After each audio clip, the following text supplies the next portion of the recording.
เล่นเน็ตยุคนี้รุ่นใหญ่ต้องเก๋าคูณ2เก๋าประสบการณ์แล้วยังต้องเก๋าเท่าทันมิตรด้วยจำ3 สเต็ปฮิตแชทชัวร์ไว้ก่อน SMS แนบลิงก์เท่ากับปลอมแชทถามลูกหลานให้ช่วยดูชัวร์ค่อยกดปลอดภัยชัวร์เซฟเงินในกระเป๋าปลอดภัยทุกการสไลด์จอด้วยความปรารถนาดีจากสถานีวิทยุกระจายเสียงแห่งประเทศไทยกระทรวงการท่องเที่ยวและกีฬาพร้อมเดินหน้าไทยเที่ยวไทย plus รอกระทรวงการคลังพิจารณาด้านงบประมาณนำร่อง 500,000 สิทธิ์พร้อมแจกคูปอง 1,000 บาทสนับสนุนภาคการท่องเที่ยวอย่างทั่วถึงนายสุรศักดิ์ พันเจริญวรกุลรัฐมนตรีว่าการกระทรวงการท่องเที่ยวและกีฬาเปิดเผยความคืบหน้าโครงการไทยเที่ยวไทย plus ว่าทางกระทรวงการท่องเที่ยวและกีฬาได้ทำหนังสือไปยังกระทรวงการคลังเพื่อพิจารณาในส่วนของงบประมาณที่จะนำมาดำเนินโครงการซึ่งมีแนวโน้มที่จะเบิกจ่ายงบประมาณจากพระราชกำหนดให้อำนาจกระทรวงการคลังกู้เงินซึ่งหากกระทรวงการคลังพิจารณาอนุมัติตามเงื่อนไขก็จะสามารถขับเคลื่อนโครงการได้ทันทีเมื่อระบบการลงทะเบียนมีความพร้อมโดยใช้งานผ่านแอปพลิเคชันเป๋าตังค์สำหรับรูปแบบการช่วยเหลือจะประกอบด้วยการสนับสนุนค่าห้องพักโรงแรมในส่วนของคูปองดิจิทัลหรือ e-voucher มูลค่า 1,000 บาทจะเปิดกว้างให้สามารถนำไปใช้จ่ายกับธุรกิจบริการประเภทอื่นๆได้อย่างครอบคลุมมากขึ้นโดยไม่จำกัดอยู่เพียงแค่ร้านอาหารเพื่อให้ผู้ประกอบการในอุตสาหกรรมท่องเที่ยวได้รับประโยชน์อย่างทั่วถึงเบื้องต้นจะนำร่องเปิดรับลงทะเบียนจำนวน 500,000 สิทธิ์และหากโครงการได้รับการตอบรับที่ดีอาจมีการพิจารณาขยายสิทธิ์เพิ่มเติมในระยะต่อไปสำหรับช่วงที่เริ่มให้ประชาชนใช้งานกระทรวงการคลังมีความตั้งใจจะเปิดให้เริ่มใช้งานโครงการได้ในวันที่ 1 ตุลาคมนี้ปฏิพล สรพรหมมารายงานรองปลัดกระทรวงพาณิชย์ลงพื้นที่จังหวัดเชียงใหม่ติดตามโครงการไทยช่วยไทยณที่ว่าการอำเภอระยะที่2พบประชาชนให้ความสนใจและช่วยเพิ่มช่องทางตลาดให้ผู้ประกอบการชุมชนและเกษตรกรร้อยตรีจักรายอดมณีรองปลัดกระทรวงพาณิชย์เปิดเผยภายหลังลงพื้นที่ติดตามโครงการไทยช่วยไทยลดภาระค่าครองชีพณที่ว่าการอำเภอระยะที่2ณที่ว่าการอำเภอแม่ริมจังหวัดเชียงใหม่ว่ากระทรวงพาณิชย์ร่วมกับกระทรวงมหาดไทยจัดจำหน่ายสินค้าอุปโภคบริโภคราคาประหยัดณที่ว่าการอำเภอกว่า800แห่งทั่วประเทศทุกวันศุกร์เว้นวันศุกร์ระหว่างเดือนกรกฎาคมถึงกันยายน 2569 เพื่อช่วยลดภาระค่าครองชีพพร้อมเปิดพื้นที่ให้ชุมชน OTOP และ SME เพิ่มช่องทางจำหน่ายสินค้าและสร้างรายได้ซึ่งจากการลงพื้นที่พบว่าประชาชนให้ความสนใจเลือกซื้อสินค้าอย่างต่อเนื่องทั้งสินค้าอุปโภคบริโภคสินค้า OTOP และผลผลิตเกษตรอาทิอะโวคาโดลำไยเงาะและลองกองขณะที่โกโฮเซลสาขาเชียงใหม่นำสินค้า House Brand และสินค้าแบรนด์ทางเลือกมาลดราคาสูงสุด50%พร้อมเปิดพื้นที่จำหน่ายสินค้าเกษตรจากหลายจังหวัดช่วยลดต้นทุนให้ประชาชนและผู้ประกอบการรายย่อยรวมถึงเพิ่มช่องทางระบายผลผลิตให้เกษตรกรปุริมปราศภาภาครายงาน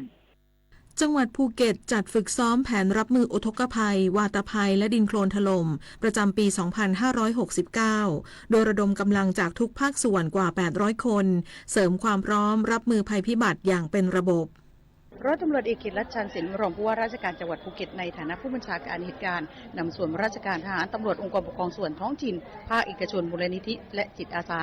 รวมฝึกซ้อมแผนภัยพิบัติรับมืออุทกภัยวาตภัยและดินโคลนถล่มประจำปี 2569 ซึ่งดำเนินการใน2รูปแบบทั้งการฝึกซ้อมบนโต๊ะหรือ TTX และการฝึกปฏิบัติภาคสนามหรือดิวโดยจำลองอิทธิพลพายุไมซะทำให้เกิดฝนตกหนักน้ำท่วมน้ำป่าไหลหลากโคลนสไลด์ในพื้นที่ป่าตองทั้งนี้การฝึกภาคสนามจำลองเหตุการณ์ดินโคลนถล่มบริเวณศูนย์การเรียนรู้น้ำตกวังขี้อ้นโดยทดสอบการแจ้งเตือนการอพยพประชาชนการค้นหาและช่วยเหลือผู้ประสบภัยการจัดตั้งศูนย์พักพิงและการสื่อสารผ่านศูนย์ข้อมูลประชาสัมพันธ์ร่วมหรือ JIC โดยมีประชาชนร่วมฝึกอพยพกว่า 200 คนใน 3 จุดยุทธศาสตร์พร้อมทดสอบการระดมรถและอุปกรณ์ช่วยเหลือในภาวะฉุกเฉินโดยรองผู้ว่าราชการจังหวัดภูเก็ตกล่าวว่าจะนำข้อบกพร่องและช่องว่างจากการฝึกไปปรับปรุงแผนเผชิญเหตุและ SOP ของทุกหน่วยงานเพื่อให้พร้อมใช้งานจริงลดความสูญเสียและสร้างความปลอดภัยแก่ประชาชนและนักท่องเที่ยวซึ่งการฝึกซ้อมในครั้งนี้ถือเป็นการยกระดับความเชื่อมั่นด้านความปลอดภัยเมื่อเกิดภัยพิบัติขึ้นในพื้นที่จังหวัดภูเก็ตนวพันธ์พรายพันธ์สวทภูเก็ตรายงานปิดไฟปิดแอร์เมื่อไม่ใช้ช่วยประหยัดค่าไฟลดการใช้พลังงานจบข่าวคณิษฐายิ้มดีอ่านรับฟังข่าวครั้งต่อไปเวลา 19 นาฬิกาค่ะติดตามข่าวที่นำเสนอไปแล้วได้ที่ www.thainews.prd.go.th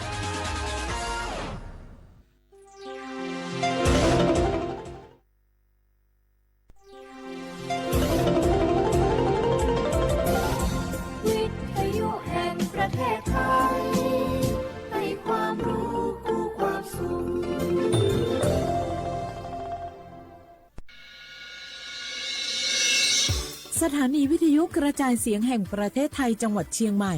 AM 1476 กิโลเฮิรตซ์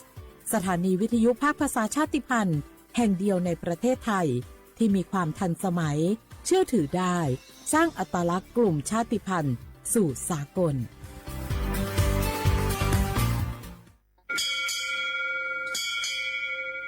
โอโบดาจ้า โอเมชอปเปอร์ เหมอซุงคา ป๊อกว่า เนาะซง โอดูธรรมา สถานีวิทยุภาษาชาติพันธุ์แห่งเดียวในประเทศไทย ทันสมัยเชื่อถือได้ แล้วพบกันที่สวทเชียงใหม่ AM 1476 กิโลเฮิรตซ์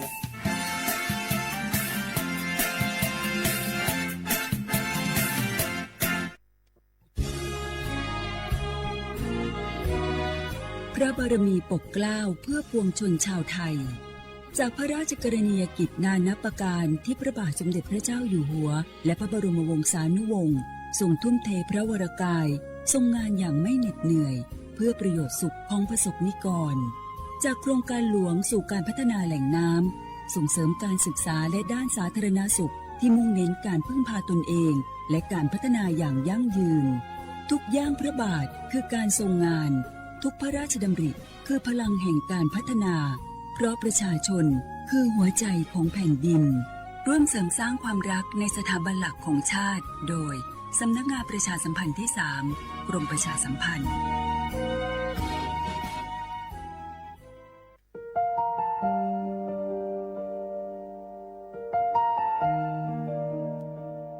ขอน้อมเกล้าถวายอาลัยสมเด็จพระพันปีหลวงพระแม่แห่งแผ่นดินผู้ทรงเมตตาเหนือเกล้าขอพระองค์เสด็จสู่สวรรคาลัยข้าพระพุทธเจ้าข้าราชการและเจ้าหน้าที่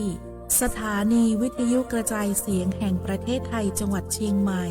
กรมประชาสัมพันธ์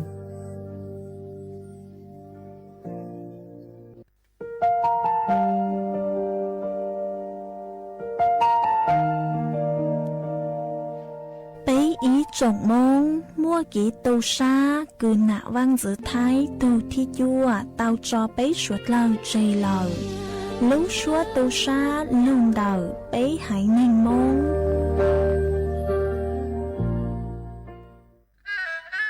กราบก้มบังคมบาทปิยราชธิดาพระเสด็จสู่ฟ้าปวงประชาร่ำให้ครวญนานาพระกรณียกิจในดวงจิตทวินหวนทุกเร้าเศร้าในสวงพระคือดวงใจไทย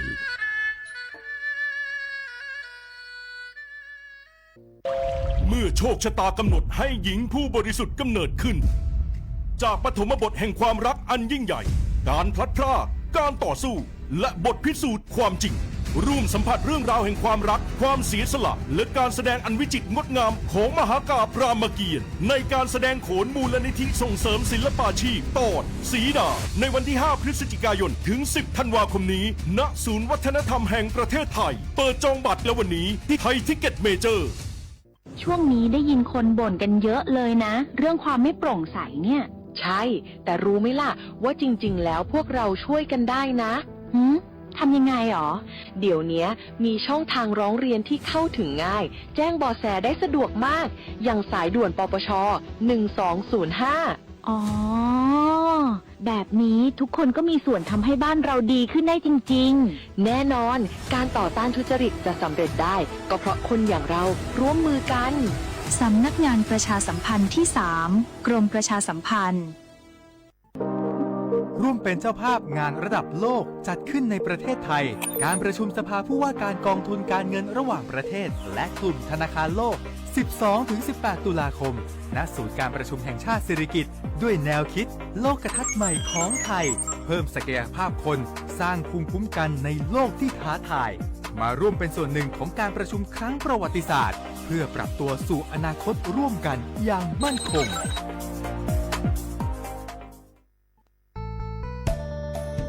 สถานีวิทยุกระจายเสียงแห่งประเทศไทยจังหวัดเชียงใหม่กรมประชาสัมพันธ์ ประกาศรับสมัครบุคคลเป็นลูกจ้างเหมาบริการตำแหน่งพนักงานกระจายเสียงภาษาเมียนจำนวน1 อัตราเพื่อเป็นตัวแทนนำข่าวสารร่วมพัฒนาคุณภาพชีวิตชาวเมียนและเผยแพร่วัฒนธรรมท้องถิ่นให้เป็นที่รู้จักผู้สนใจยื่นใบสมัครด้วยตนเองได้ที่งานธุรการสถานีวิทยุกระจายเสียงแห่งประเทศไทยจังหวัดเชียงใหม่ตำบลช้างคลานอำเภอเมืองจังหวัดเชียงใหม่ตั้งแต่บัดนี้เป็นต้นไปสอบถามข้อมูลเพิ่มเติมได้ที่ 053-276-068 ในวันและเวลาราชการมังเลี้ยวเอาเก่งเศร้าก็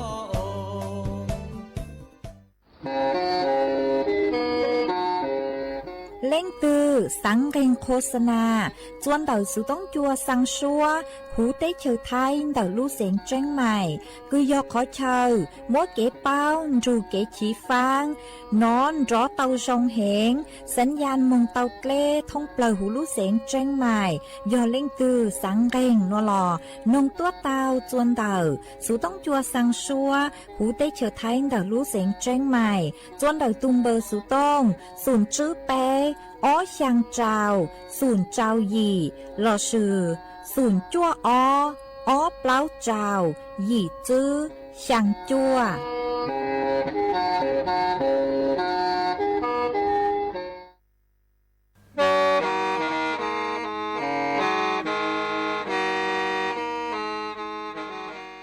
เดินนัว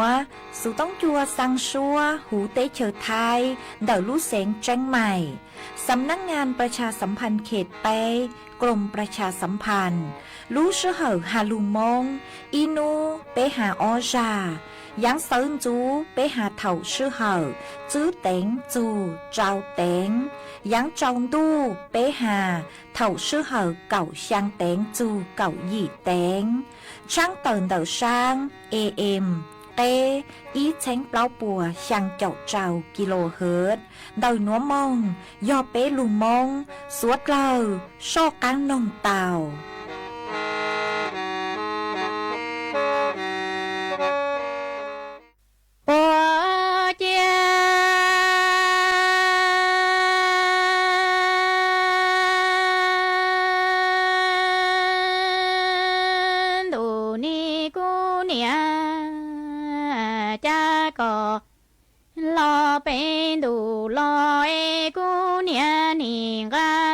mi cái lu lo cho go cho cô nia tê mẹ sun cho em địa tê nó chê mùa cha nia y tu e thia lo tu sai đó cô nia lo phải xia rồi ni cô nia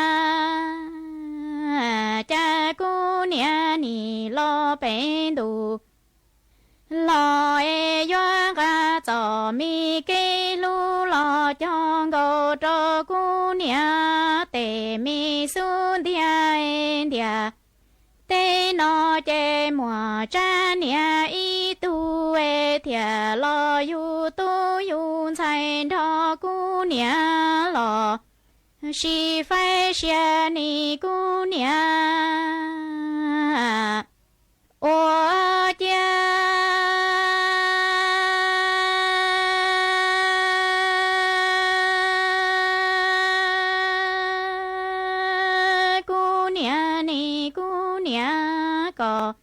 lo tu còn say e ni lo mu chỉ chia lo yo cu nia lu mi dầu e ni wa lu cho wa cha khia ni cu nia cha cu nia ni lo tu cu nia sai lo wa bỏ lo do cô nia o chạy mi tê lò ban chua khứ ta ra cho cô nia tê tu lo tê chạy nọ ni cô nia ô cha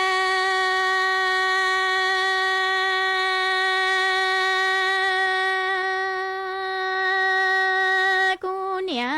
có cho mi ke lu cha lo lo chê yo lúa nia hô tỏ ni cu nia ni yo cu nia y tu e thia chi muốn đâu wa nu wa gi cho e cu nia ni mua wa chia quan chi lo bu cho cu nia tê tu tê cai lo chua lin cho ni cu nia có cho mi kê lu e mua cha lo lo chê yo sơ mu chín đủ tia cu nia có ni chi mua cho lon to wa nu wa gi chu e cu nia ni mua lo wa chia wa chi phải chuan cho cu nia tên sai lo tê tu cu nia wa chia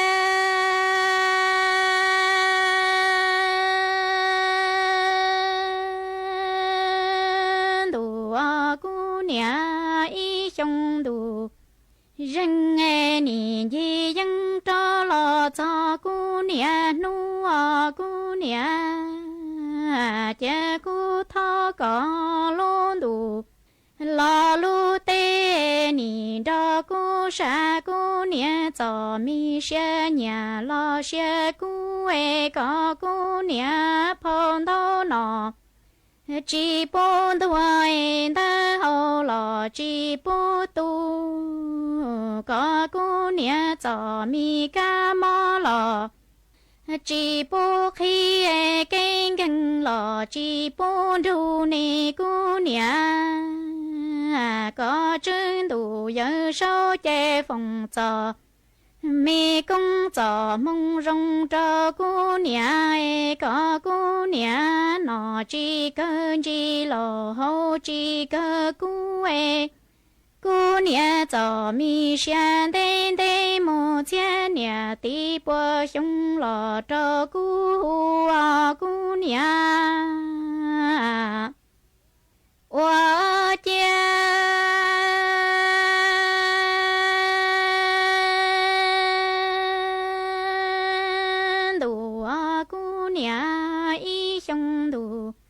人哎，你的人着了这姑娘么？姑要他个路途，路得你着姑做姑娘，做些了做绕一个程度。有时候有着姑啥姑娘脚大啦一大草一个姑娘碰头脑，只不住问的后了只不到个姑娘我路能有一脑。chỉ cơ cú lò hô chỉ cơ coi có cú nhà cho xem tên tên cha nhà tí bùa sông lò đó cú nhỏ trẻ sẽ dùa bà tơ nu cô đô đủ cú nhà có cho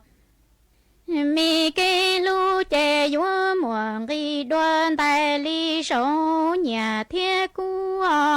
nhà.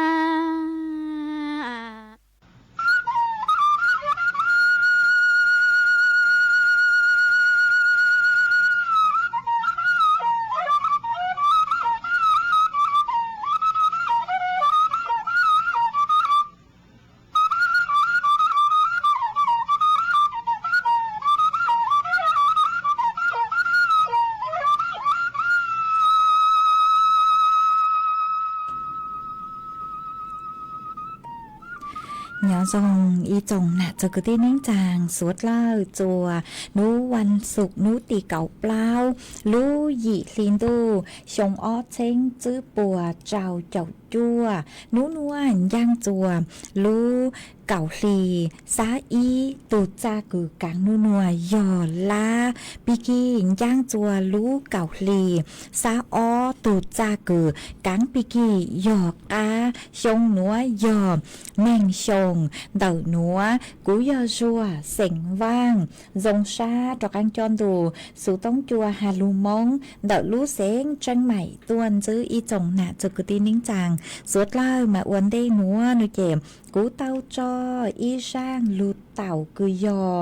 จ้ามีเส็งว่างช่างลูเต่าคือมัวลุ่มเบหตากูน่ะมากูมัวจะลูจอจะเปสวดเล่าเต่าลูกงเกลอเจอวเกตังเล่ามาอวนได้นัวกูท้อเปจอน่ะจุกตีนิ่งจางพงยืสวดเล่าคือเมงกังลูใช้ฮาลูน้องย้อจวนเต่าเพจเฟซบุ๊กมาท้อเมมสวดเล่าปังจวบกดไลค์กดแชร์อีเล็งอีแชร์ปูจัวเพจสวทเชียงใหม่ AM อีเจ้งเปล่าปัวช่างเจ้าเจ้ากิโลเฮิรตซ์มาอวดจังเดาจะเมชัวชัวเล็งชัวตัวกือลุนจูกุย้ออวพงยูอวเกลูปังจวดช่างกลางดูสุต้องจัวฮาลูมงเดาลูเซงจังใหม่มากูหวังให้เจ้าชาหตามอนัวเมสดเล่าหยวนจูกุย้ออวพงยูอวเก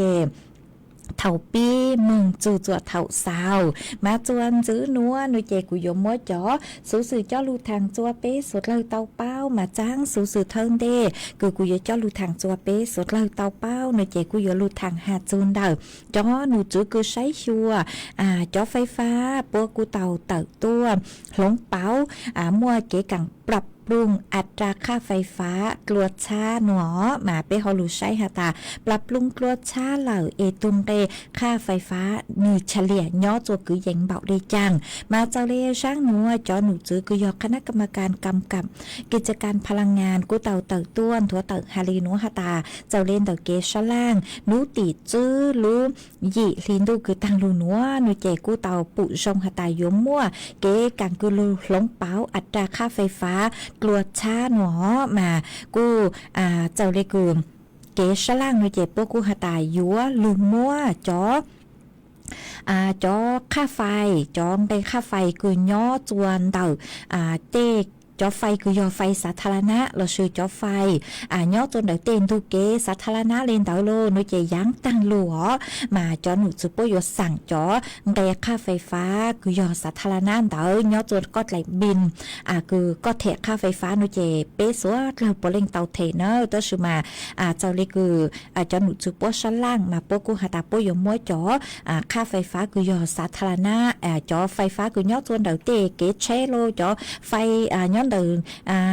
สาธารณะคือสวดเราซื้อเกณฑ์ต่างมดชูต่างมาเนื้อยัวอวจวมปังจัวลดจ่อค่าไฟฟ้าคือไปยอเตาเทยอเจ้าสตางหนอมากู้อวจัวจ่อไงค่าไฟฟ้าตุงไงกู้คือย้อจวนดักเป้งบาทจัวเจ้าจื้อสตางยัวลูชัวย้อจัวคือยังได้เป้งบาทยี่เจ้าสตางหนอมาตุงไงหนอเจ๋งชื่อเตารวมภาษีมูลค่าเพิ่มเนอะมาจ่อหนุจือปกูหัดจังหันจือหาเลนัวหาตาจ่อเป้เซนคือไม่รู้เจคือไม่ซื้อจ่อไฟฟ้าไม่รู้เจคือยอไฟฟ้าบ้านอยู่อาศัยหนอคือซื้อจ่อมิเตอร์ขนาดจือคลาวเลนเดอจื้อแอมจ่อคือคลาวจื้อแอมในเจ็บปัวเตากำหนดอัตราค่าพลังงานไฟฟ้าย่อเจ้าเรียนหัวยอตาก็ซื้อไฟฟ้าจื้อคลาวเลนเดอออปวนหน่วยนุเจก็อยู่เตาเทตุงเกค่าไฟฟ้าจื้อคลาวเลนเดอไปบาทต่ออีหน่วยยอจูยอก็ซื้อไฟจื้อคลาวเลออปวนหน่วยยอคลาวออปวนหน่วยมองเลยโลมองจูจวมคือหาตายยอเปล่าทอจือมึงจูนยัวคือยอเปล่าปวนหน่วยเดาหน่วยเจก็อยู่เตาเทย่อจวนดักทุงเตคือยอเปล่าบ่าเปล่าบ่ามีนจือหนอเปล่าบ่าจุดอีจื้อหยีเปล่าหนอแต่สุมายอตาก็เจ๋งซื้อเตาตัวหนู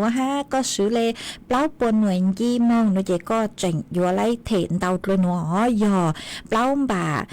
จุด ไปเจ้าจื้อหยิบไปสตังค์5หนอต่ออีหน่วยมาใช้เตาหาตายย่อก็รูจัวพลังงานไฟฟ้าก็ซื้อไฟเจอหน่วยเจจื้อเขาเลยอ้อปนหน่วยหน่วยเจก็อยู่เตาเทย่อจวนเดกไปหน่วยไปบะต่ออีหน่วยเล่นเตาซื้อเตสมาก็ซื้อไฟเตาอยู่ฟัวซื้อเตาหน่วยเจก็ปุ้ยสั่งทุงไกคือชาตัวมาอยู่จัวเป้หอเตาเทเตาอ๋อมาย่อเป้รูซื้อปังจั่วคือหาตาประหยัดพลังงานหน่วยเจอยู่จัวก็เตาเทเจ้าค่าไฟฟ้าเจอซื้อนะมาขอหนัวลูกโครงสร้างคือป้อเตาหลงเปาหนัวหน่วยเจเนื้อปังจั่วจัวจ่อตัวนึงคือหาตาซื้อไฟเจอมาอยู่เตาเทเจออ๋อมากูหอมมัวจะรูเจ้งตงเลยหนัวจัวเป้จ่อน่ะจะกูที่นิ่งจังสดแล้วเตาเปาเลยหนัวจ่อหนูจือป้อมัวจ่อค่าไฟฟ้าสาธารณะคือยอจ่อเต็งคือย่อจวนเดาเต้สาธารณะย่อจวนเดาเต้ทุกเกโลคือป้อเตาลูเล่นเดายังตั้งลูมาเป้เตาเทอ๋อต้องซื้อมาจื้อน้องมองหน่วยเจจื้อลูบินค่าไฟฟ้าคืออย่ารู้จั่วลิงตู้มองหน่วยเจจ่อหนูจือป้อมัวลงเปาเหรอเจเป้ยอจื้อเตาเทคอนเดาเหล่ามานี่กูอยากอีกขอคือชงแหงเลยอ๋อเจกูมัวจะรู้ทางได้หนัวจัวเป้สดเลยเตาเปาเลยหนัวจวนซื้อหนัวหน่วยเจกูอยู่ว่ารู้จออีช่างเก๋หล่อเจจัวเป้สดเลยรู้กงเก๋หล่อเจนุ่งอัวเกมากูอยู่รู้จออีช่างชัวปังเสียงจัวอีตูพงยือคือเตาถอตัวคือชาวเต้าเต๋อกงเก๋หล่อเจตัวอ๋อซื้อลุ่มเบหาตาทอใช้มินซื้ออ๋อซื้อลุ่มเบหาตาชื่อตอเหล่ามาย่ออีตุพงยือคือชาวเต้าเต๋อตัวโจหูติ๊กต่องอ๋อมากูถออีช่างเก๋หล่อเจฮาจูนูน่ะนุเจกุมบ้างเตาตูนชายปั้งเย้งสวยย่างเราซื้อน้องขวัญฤทัยร่างชัวปังเสียงกุมลุ่มเบหาตาหนาลูนูอยู่มากุมร่างหนัวมวยจะลูจอมอวก็ตู5มวยจออวเก๋หล่อเจจัวเป้สุดเลยเตาลูกงเก๋หล่อเจน้องอวเก๋อีปลานุเจกุมันดอกางลูมัวหรืออย่างจะลูทางจวนซื้อจัวเป้สุดเลยเตาเป้าอ๋อ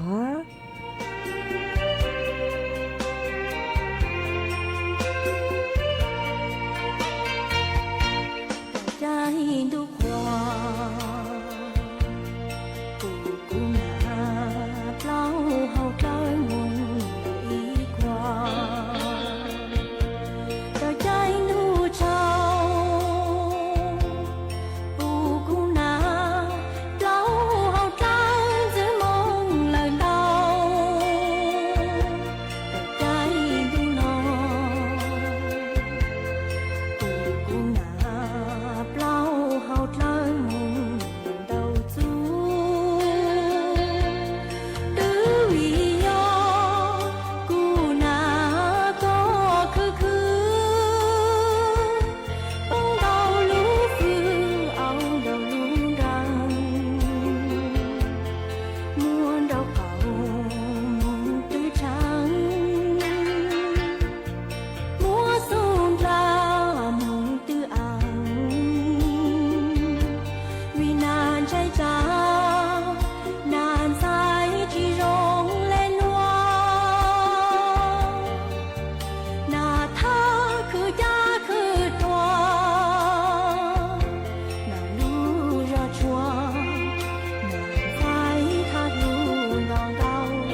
จื้อนัวนุเจ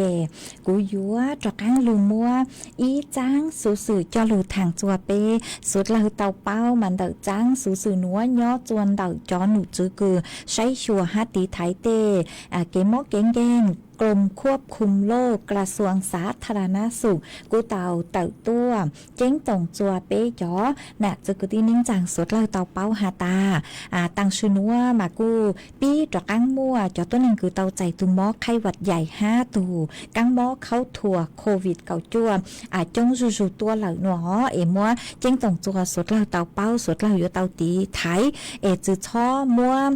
ชาย5ป้งชาเข้าใจหนอวิยฮาตามั่วเก๋กังคือมั่วเก๋กังคือฮาตาลูป้องกันตีไถเตาเหล่านูจิโอชุกีเลยยังตังลูเหล่าเตอชุมาเจ้าเลยจังกูซื่อสวดเล่ากูอยู่จู่เตาลูตีไถตุกเข่งนัวเนอจังหอเตาใจจอกังมอกเข้าถั่วนัวเตาหนอมาเจ้าเลยคือจอหนูจื้อกรมควบคุมโรคกระทรวงสาธารณสุขปัวเตาเตอต้วนถั่วเตอมาปัวกูฮาตา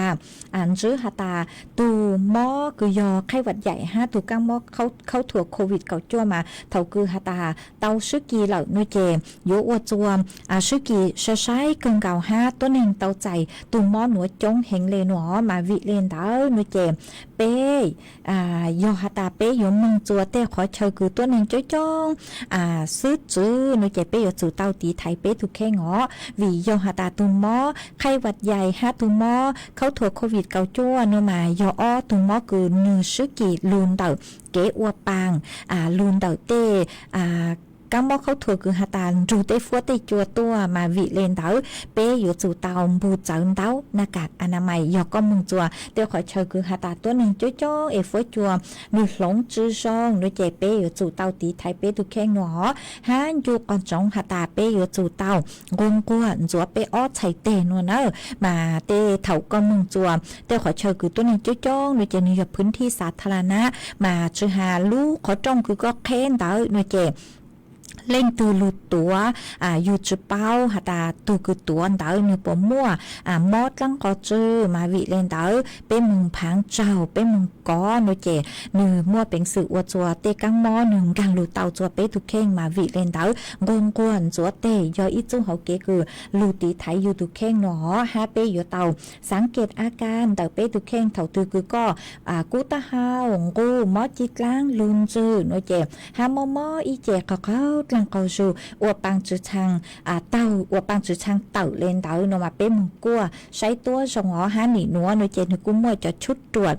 จะกันมอกเข้าถั่วโควิดเก่าจั่วมาเจ้าลูกกัวอยู่ตุเข่งนัวเนอยอนจื้อหาตาก็เตาใจตุมอไข้หวัดใหญ่โลละชื่อตุมอเข้าถั่วโควิดเก่าจั่วละชื่อเปเตมีตุ้มีหนัวเตาใจโนเจสู้จัวเอกวจงก็มาเลยมว่าเข้าลึกละชื่อเปเตมีตุ้มีหนัวหมักมึงเกินเตาชอยเจียเป้จ๋อมีหนัวมัวเอเจเลมึงเกินเตาเลนเตาจังหอจมึงกี่เตาจัวจอพงยื้อเจยอวจัวอยู่ฟัวกี่เตาจัวตัวหนึ่งจ้องมายัวเกตีไทยโนเจนอยู่ยัวเหล่อมาวิเลนเตาเป้อยู่เตาสังเกตอาการเดาเป้ทุกเข่งห้าวิยอจอมมอนัวเตเถ่ามายอฮาตาก็รู้เจมัวภูมิต้านทานช่องโนเจนกุศลเลยจังเตอชุมาจอตัวหนึ่งคือฮาตาภูมิต้านทานจือช่องเอก็เตาใจก็เตามั่วจอมมอภาวะโรคแทรกซ้อนโนเจกุมั่วเป็นสื่อโยอวจัวปวดจุซาเตาห้าหอมาวิเลนเตาเป้อยู่เตาตีไทยเป้ตุเข่งนะฮะตีไทยเป้เตมีตุมีหยอยอฮาตาเล่งคือสังเป้าขอเจ้งดาวตัวหนัวสังสอบถามรายละเอียดดาวตัวหนัวนลกุลดาวสุต้องจัวสายด่วนคือยอกรมควบคุมโรคเตาจนดาวตุมเบอร์สุต้องอีเปล่าอมาตัวข้างหายจันจืออีเปล่ามากูเดาสุต้องรูจอหนุจือปวดทางเตาจวนจื้อนัวโนเจกูฮออยู่มัวฝวยจวดเลยนั่งกือย่อจวดพังเก่าเตหูเตเฉยไทยนัวจะหลุดทางจวนจื้อจวเปสดเลยเตาเปามาย่อจวนนัวพังเก่าเตหูเตเฉยไทยจ่อหนูจื้อคือใช้ชัวฝวยจวดเลยนั่งกูหาตามวนนั่งย่อจวนเดาเจ้าเฟ่งปวนเดาไทยและอ้างมัวกันขอเชิญมานั่งเจ๋งลูเลยหาหนอมวนนั่งดาว ชื่อเซ็งยอนางอยู่ลูจัวลูเสงแม่ฮ่องสอนเจียงใหม่เจียงไฮ้พะเยาน่านฮาลูเสงตากฝวยจัวจ้านูหนวยย่อจวนดอกกือเยงเลเน่งเกาอ้อจูเน่งเกาหยีองศาจ่อฝวยจัวกูย่อจัวกือเยงเลไปเจ้าอ้อจูไปเจ้าจื้อองศาหามัวจวนเจ้าเล่นดอกเก่าจูเน่งเก่ากิโลเมตรต่อชั่วโมงหากูหันจื้อเลนวอหาตัดจื้อรอนูนัวมึงจุนจวนนูติเน่งเก่ารู้หยีลินดูมากูเจ๋งรู้นางเลนวอเจ๋งมวนนางเตาฮะนางย่อจวนเต่ากูยังเลเจ้าเจ้าจูยี่เจ้าเฝ่งปวนแต่ไทยแกลงมั่วกันขอเชิญมานางลูรู้หนอมาเจ้าเลกูกูใช้จอสูสื่อโนมาจอหนูจื้อพวกกูหัตานยอจอพังเก่าเต๋อจอเสียงกูยัวจู่เตาเจงฟังจังหอมมัวเตสื่อเช่งกูหัตามัวเล่นยังปีเกชใช้มัวเล่นสังสือโลตูต่อป้อเตาโลโนเจยอรู้เสียงเจงไห่รู้เสียงเจงใหม่รู้เสียงแม่ห้องสอนฮารู้เสียงน่านมาเปล่ารู้เสียงหนัวยัวจู่เตาบ้างเนอะอยู่มัวนั่งเตานั่งอยู่แล้วรู้เหงมาเล่งถือคือมีย่อตัวพื้นที่เสียงย่อเจเต็มดูเตะเตะหางเตะย่อเจตัวเตะขอเชิญกึ่งชั้นช่างย่อ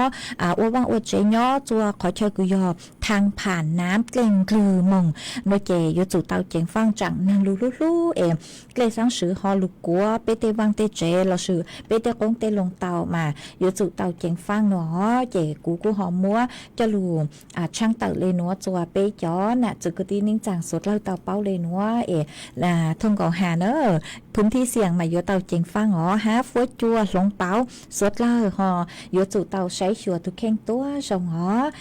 จวนซื้อนัวนุเจกูยัวรอกังลูจอเกลอเจจัวเปสุดเล่าลูกงเกลอเจอวเกอีปลาโนเจทอจือมัวอีจังสูมองตัวจะลูสังอวนเตกูมาเลยจอเกลอเจจัวเปสุดเล่าลูกงเกลอเจอวเกจังสูมองตัวคือกูยัวจะลูสังหนัวโนเจชื่อเซ็งยอจอคือตีเสียงมงห่างตูกือสังจังสูนัวยอเสาหลือเสียงห่างย่อจัวลู่จอย่อจัวอำเภอแม่ริมดักลู่เสียงเจียงใหม่ยอตูกือสังจังสูนัวตูกือตั้งชื่อในยอตูจุนเจ้าฮูฮาตารูจ้าเสียงห่างย่อจัวลู่จอขุนห้วยไคล้ตำบลตับเต่าอำเภอเทิงดักลู่เสียงเจียงไห่นูเต่าตั้งชื่อในเหล่าจัวนู้นัวเท่ากือฮาตามอีกังรอจัวอีตังมอดลวนเต๋อหนอนู้หนัวจัวยอนุตีเก่าเปล่ารู้หยีลินดูมาอวเก๋ใจช้าเหรออยู่เจ้ามงฟงกังเราสือเจ้ามงใจจัวนุตีเก่าหยีรู้หยีลินดูหนัวทอมัวจังสูหนัวสังจัวอีจงน่ะจุกตีนิ่งจางสวดเล่าเจ้าเลนหวอสังจัวจกุตีเสียงมงห่างตั้งชอจือตัวเล่งตื่นเบอ๋อย่อจัวชัวลู่ชอชัวลู่เสียงท้องปลาหูเตเขียวไทยชื่อเสียงเหยอจอกุตีเสียงมงห่างกือเป้าจูตูตังสือแน่งกือยอรูจ้าเสียงห่างย่อจัวลู่จอขุนห้วยคล้ายตำบลตับเต่าอำเภอเทิงดอกลู่เสียงเจิ้งไห่โนเจตวนรูปังใช้ปังหลัวฮะจวนจื้อสังจัวจ่อเน่งจางตั้งชอจื้อตัวเล่งตึงเบฮะสังจัวจ่อพงยือตั้งชอกือเป้าจูยอเตาหนอเลยโนเจตวนรูปังใช้ปังหลัวฮะสังจัวจ้อนใช้เจ้าว้าวจื้อฮะใช้ว้าวกืนใช้ว้าวตีตั้งชอจื้อตัวเล่งตึงเบสังจัวจ่อเช่งเจจะหาพังตู้ย่างพังใช้วอตั้งชอคือเป้าจูโนเจตัวรูปังใช้ปังรู้อ๋อมาสอจัวปมวยเกนชูชาเหล่าคือตีนิ่งจังจะย่องเกินเก่ายอดตัวจู่ๆเมมเบหาจู่ๆไม่รู้จอไม่รู้เซ็งนอลเมชอสังเลยจังเนอะยอดเตาหนอรู้ชวนแต่สุต้องจัวเหล่าโนเจตัวรูปังใช้ปังรู้อ๋อจะคือตีจะตุกีปัวอัวเกยใจช้าเหล่าอยู่จะมึงฟ้องกังเราสื่อจะมึงใจจัวนุติเก่าหยีรู้หยีลินดูหนัวตูคือสร้างจังสูนัวยอเสาหลือเสียงห่างย่อจัวอำเภอแม่ริมดักรู้เสียงจังไหนยอตูคือสร้างจังสูนัวเจกูหอมมัวจะหลุดสร้างเลยนัวจัว สวดเลยตอกเปาเลยหนัวหอจวนซื้อหนัวนูเจกูยัวตอกกังลูจอเกลอเจอีปลากูมาตอกกังลูเต้นต้นเตอจวนเปจอน่ะจะกูตีนิ่งจังพงยืดสวดเลยหอมีย่อจัวขอเชิญตื้อซื้อฟัวจัวจงได้จ้างสองต้นเตอหันเตาสุต้งตัวกงเกลอเจทางเปกโอเกเตาเนอเตาตัวเตาจัวตุนเบอร์สุต้งกุยอศูนย์จื้อแปอ๋อช่างเจ้าศูนย์ช่างตอกกังหายจานจื้ออ๋อศูนย์จื้อแปอ๋อช่างเจ้าศูนย์ช่างเราซื้อคอมเมนต์ตัวเต้าจวนเดาตูเพจ Facebook กุยอสวทเชียงใหม่ AM อีเชงเปล่าปัวช่างเจ้ากิโลเฮิรตซ์เราซื้อจอพงยืเกือย่อจัวหูติ๊กตองเมกุชองต้อมเต๋อทางเปะขาตัวเต้าเนออีปลากูลูใช้จอนต้อมเต๋อกูไม่เศร้าตัวนู่นเจกูมาจ้อกังดูเต้นต้อมเต๋อจัวสดละหอจวนซื้อนัวนู่นเจอยู่ลูจออีช่างชัวปังเซงกือช่างนัวนมายอราดดูยอตุกือหูช่างชัวปังเซงนัวมั่วลุ่มเบหาตาเจียกูยอตุก็เขาสื่อนมากุมปังเต่าช่างชัวปังเซงนัวเหรอมั่วจอจวนอีแรงพงยือกือชองต้องเตอตัวกือสื่อลุ่มเบหาตาเยอะแยะมากมายไก่กองก็ยอตุกือถอช่างชัวปังเซงนัวตัวหอเจกูมัวจอเป๊ะสดเลยลูกงเกลอเจนึ่งอัวเก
จวนซื้อหนัวหนูเจกูยัวจอกอังลูเต้นตองเตอเปจอนน่ะจะคือที่นิ่งจางพงยืดสดเราคือเมชองตองเตอห้านเตาสูตองตัวกงเกลอเจทางเปอวเกมาอวนเต้หนัวหนูเจอวช่องเต้าจัวอีตูจื้อเจเสียงห่างย่อจัวแม่โทนเตาลูเสียงจังใหม่คืนเตาสูตองตัวทางเปอวเกมากูขาตัวหาตาย่อจัวนู้นวนเตาเมลูจอนมานางจูลูเหล่าหนอเจว่าช่องเตาคือหอขาตัวจัวเป๊ะสุดเราเตาเป้าฮะว่าช่องเตาจัวอีตูน่าเจเก้ามงมัวย่อจัวมีกงลู่เตาลู่เสียงตากุนเตาสูตองตัวกงเกลอเจมากูเจงบางชื่อเตาช่างเกลอเจคือก็ถอตัวแต่ชื่อมากูหอยัวมัวก็จะลู่ทางจัวเป๊ะสุดเราเตาลุนนึ่งลุนหนอมาก็กูหาตาตื้อเราเลยแต่ชื่อมากูหาเจงเชิญเชอน่ะฮะจือลู่ซุ่มกลาเลยหนอตื้อเราเจ้าชงเลยรอกูเจงสามัวน่ะมัวจื้อเงินเชิญเชอน่ะจื้อเลยหนอน่ะจื้อตรงใหญ่ตั้งเลยหนอมากุนจุนยูเกินเก่ามาก็ถอเกลอเจตัวนึกจะกูมัวเสาจีเจเลยกูบ้างเตากูหอหมั่งจอเป๊ะสุดเลยเตาลูกงเกลอเจอวเกอมานู้วันที่เก่าคือตั้งลูนัวยอนู้น่ะยอกตัวเตเชอไทยคือยอนู้วันแม่แห่งชาติเจกูจอเตเกลอเจหาจูนู้น่ะมาเมกูเจ๋งจ้องเกินเก่าคือเมหาเจ๋งสังทอเตเกลอเจหาจูนู้น่ะนู้เจกูถอตัวเตาเนอะกูมัวเสาเจเจกูบ้างเตานู้เจกูมาหมั่งจอเป๊ะสุดเราลูกงเกลอเจอวเกอฮะอวช่องเตาจัวตูน่ะเจคือยอจัวเมกงลู่แต่ลู่เสียงตาคือก็กูเช้าลู่ลังลู่ซูตัวห้ามาก็กูหาตาสุดต้องจัวเยอะๆขอเชิญคือเต้เถาเอเรารู้ใจรู้ยังจัวเมกงเกลอเชอวเกเลนดามาก็หาตายอดชั่วมัวสุดต้องจัวเรายนนึงขอตือเลยล้อนมาอวช่องเตาเกินเก่าคือเมเจ๋งเงียนดูสุดต้องจัวห้านเตาสุดต้องตัวใช้ลู่ลังลู่ซูอวช่องเตาเนอะจวนซื้อนัวนึกเจกูเต้จอพงยืคือยอตัวหูเพจ Facebook มาอวดช่องเตาจนไม่จ่อสติกเกอร์ตอนเท้าเห็นคือไม่สังตัวใช้กูลุดลังรู้สูฮะไม่หายย้อทรงตัวมามัวอีเลงพงยืสลุ่มเปหาตาสายใจก็กูหาตาหนัวก็มึงวลังหลวมัวขอช่วยเชยย้อตัวรู้แก้คือเราช่วยย้อตัวรู้จอคือยอรุโนไทยหนอฝวยจัวกูจ้าฝวยจัวร้องเห็นหนอมาอวดช่องเตาคือฮอคาตัวท่องก่อหาเตเถาย้อตัวเป็ดจ้องต่อช้าหนูเจนางลูตั้งเจฝวยจัวหลงเปาเจอวดจัวฝวยจัวจ้าฝวยจัวนอมาอยู่เตาใช้ชัวทุกเข่งตัวทรงเนอหัวจอพงยืคือย้อตัวหูติ๊กตอกเนาะมาเมเล่งคือสังทอเกลอเจเนาะเรากูเศร้าตัวเตาอีปลากูมัวเศร้าเจเจียกูบ้างเตาเนาะเจกูบางเลงลูจอเจ้าเลรำดับเคียวคือมีสดเลยถอดตัวมีสดเลยช่องเต้าเต๋อตัวกงเกลอเจมาอวดช่องเต้าเนอะหายเยอะช่องห้าใช้ลุดลังลุสู่ตัวปูจกู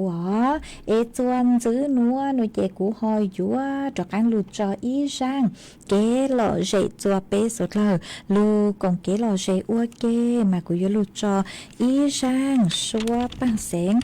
จัวอีแรงคือถอตัวถอใช้มินจือก็ลุ่มเบหาตาสู้เพื่อลูกก็ย้อจัวไต้หวานมาก็กูเสาตัวหาตาสังทอร่างเกลอเจคือยนู่เสียงร่างชัวปังเสียงคือมัวลุ่มเบหาตาก็ช้อหาลูเพเจ้ากูเนาะมากูกุมบางเต่าช่างคือก็ถอตัวเลยเนอะกูมัวช่างหนัวมัวจะลูจออัวก็ตูฮะมัวจออัวช่างต่อกันเกิดจัวเป๊สุดเลยลูกงเกลอเจนงอัวเกลอจูขอหาตาเชื่อเหอะจะใช้เกินเกาเลยตื้ออยู่ตังเลยฮะเจกูมัวช่างหนัวจออัวช่างต่อกันเกิดเลยช่างเต่าจัวสุดเลยเต่าเป้าหาตานู้วันเสาร์วันอาทิตย์โดยเจนักลมบอลเนี่ยเกาลูชัวเจเจียจัวมีสดเลยเตาหนอเสือถอมีสดเลยดังลูปังจั่วช่างกังดูสุต้องจั่วฮาลูมงแต่รู้เสียงเชียงใหม่เจอหาตาหนูวันเสาร์วันอาทิตย์ชื่อเตาตัวจัดรายการสดแต่สมัยเกาลูชัวเจเจียเจ๋งมัวดูสุต้องจั่วฮาลูมงแต่รู้เสียงเชียงใหม่ฮะฮอช่างเตาเรียนหัวจั่ว เมสดเลยเตาเป้าเลยหนัวนูวันจันทร์เซินจูนูเจไปมาจากการหลูซึนจูจัวดูสุต้องจัวกูจัดรายการสดจัวเท่าทังคีเซินจูหม้อนัวนูเจกูจัวมัวเซาเบาเล่นัวซื้อจอร่างชัวปังเสงนูเสงร่างชัวปังเสงหาตาช้อหาเพเจ้ากูมัวร่างหนัวเจ้าร่างต่ออังเกอหรอหม้อนัวเท่ากว่าเมฆชัวเล้งจัวตูนจื้อเก๋นอกันย่อจงอวดจังเดาจัวเมฆสดเลยกูลุนจูกูย่ออวดพงอยู่อวดเกเท่าปีรอลูจุนยัวเท่าเสาไปมาจากอังลูซึนจื้อกลัวสดเลยย่อจง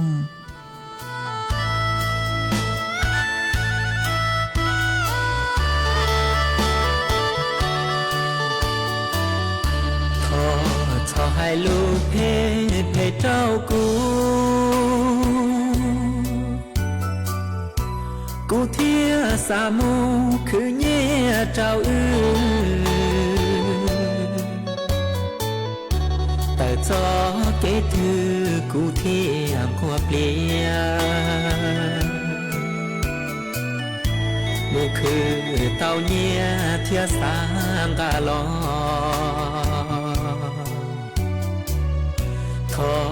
ขอให้ลุงเชิญกูเชีย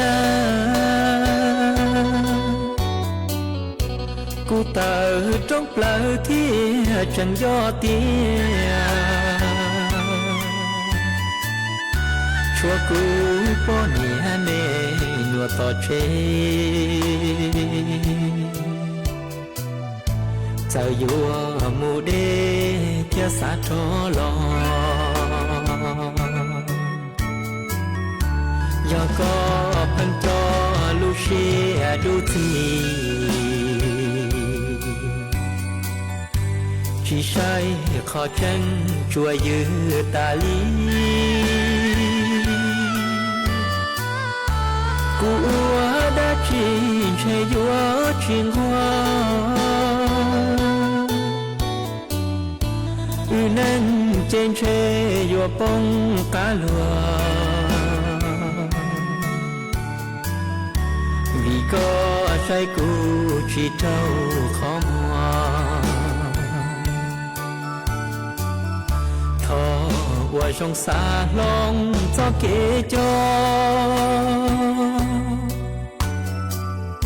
เท่าชีเต่าลีนั่งชีเต่าทอ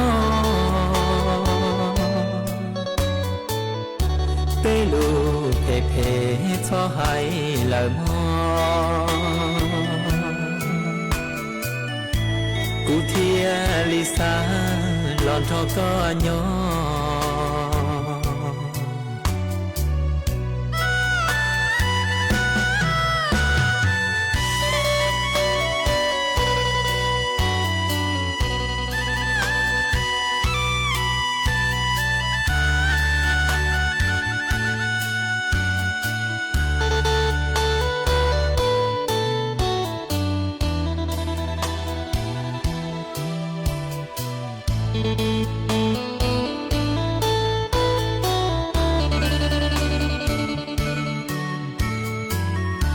อยาก็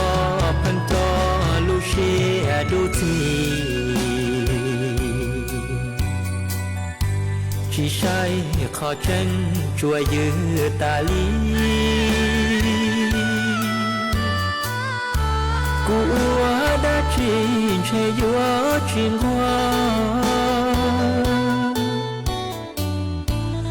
นั่นเจนเชยยัวปงกาลัววีก็ใช้กูชีเจ้าขอมัวทอว่าชงสาลองจอเกจอ